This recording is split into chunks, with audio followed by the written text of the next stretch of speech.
ဂုံတိတ်ခါရှိတဲ့သူဆိုတာမိမိပြောတဲ့စကားနဲ့မိမိလုပ်ရထပ်တူမကြတဲ့အခါရှက်ရွံ့တတ်ပါတယ်မိမိရဲ့ရန်သူကိုခွင့်မလွတ်တတ်သေးဘူးဆိုရင်မေတ္တာတရားရဲ့စစ်မှန်တဲ့အနှစ်သာရကိုမသိသေးဘူးအမှားမှန်သိရသားနဲ့ပဲ့ပြင်မှုမကြိုးစားခြင်းပြုပြင်မှုမကြိုးစားခြင်းဟာနောက်ထပ်အမှားတစ်ခုထပ်လုပ်တာပဲဂုံတိတ်ခါရှိတဲ့သူဆိုတာ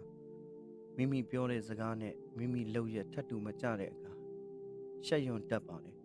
မိမိရဲ့ရန်သူကိုခွင့်မလွတ်တတ်သေးဘူးဆိုရင်မေတ္တာတရားရဲ့စစ်မှန်တဲ့အနှစ်သာရကိုမသိသေးဘူးအမှားမှန်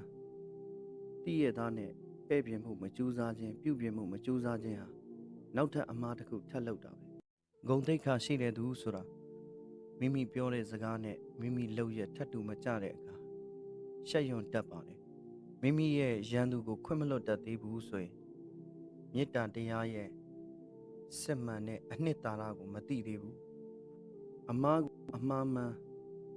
သိရသားနဲ့ပဲ့ပြင်မှုမကြိုးစားခြင်းပြုပြင်မှုမကြိုးစားခြင်းဟာနောက်ထပ်အမှားတစ်ခုထပ်လုပ်တာပဲ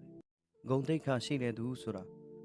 မိမိပြောတဲ့စကားနဲ့မိမိလုပ်ရထပ်တူမကြတဲ့အခါရှက်ရွံ့တတ်ပါတယ်မိမိရဲ့ရန်သူကိုခွင့်မလွတ်တတ်သေးဘူးဆိုရင်မေတ္တာတရားရဲ့စစ်မှန်တဲ့အနှစ်သာရကိုမသိသေးဘူးအမှားမှန်သိရသားနဲ့ပဲ့ပြင်မှုမကြိုးစား